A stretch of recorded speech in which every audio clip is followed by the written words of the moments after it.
One biker gave up everything for a boy he barely knew. Robert Araba Jenkins was 74 years old. In the small town of Cedar Falls, Iowa, everyone knew him as the old biker with the gentle smile. Every morning, Rob would sit on the wooden bench outside his modest house, polishing his motorcycle.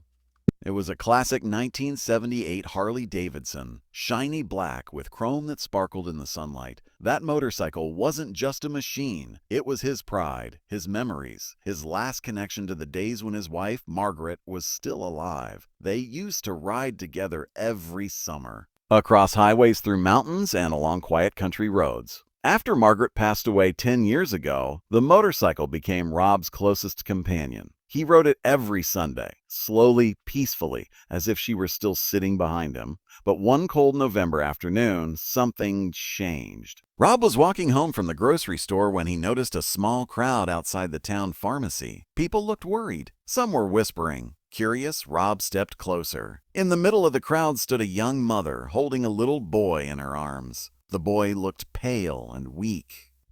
His breathing was shallow. The mother's eyes were filled with tears. She begged softly, "And my son needs surgery, but we can't afford it."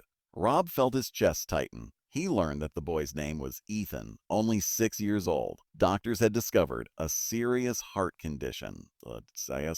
Without surgery, Ethan might not survive the winter. The cost was overwhelming, tens of thousands of dollars. The family had already sold their furniture, borrowed money from relatives, and asked for help from local charities.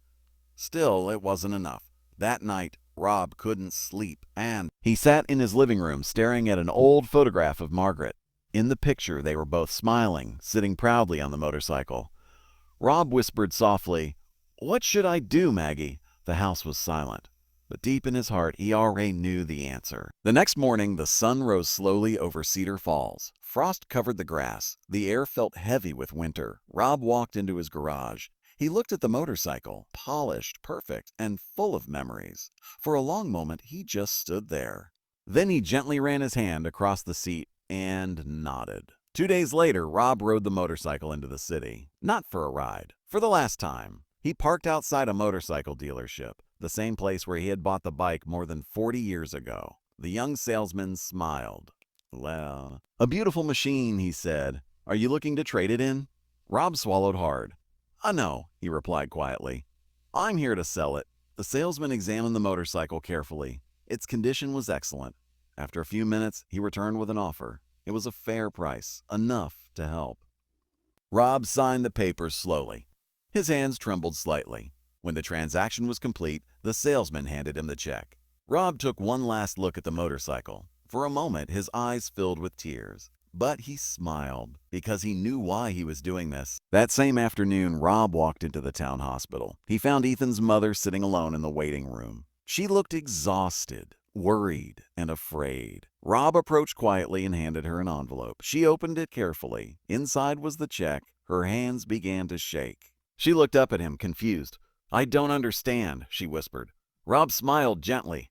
"It's for Ethan," he said. "He deserves a chance to grow up." Tears rolled down her face.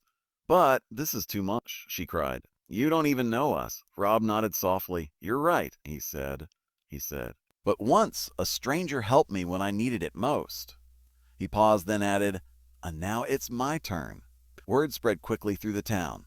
Neighbors were shocked. Friends were amazed. Everyone knew how much that motorcycle meant to Rob, yet he gave it up without hesitation. A few weeks later, Ethan underwent surgery. Doctors worked for hours. The entire town waited anxiously. Finally, the surgeon stepped into the hallway with a smile. "The operation was successful," he announced. Relief swept through the crowd like a wave. Ethan would live. Months passed.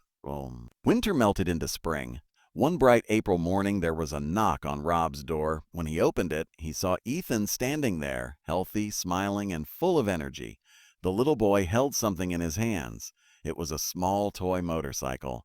Ethan handed it to Rob proudly. "This is for you," he said. "Ah, so you'll always have a bike." Rob felt tears fill his eyes. He knelt down and hugged the child gently. At that moment, he realized something important. He may have sold his motorcycle, but he had gained something far more valuable: a life saved, a family restored, and a new purpose. Sometimes the greatest journeys aren't measured in miles, they're measured in kindness.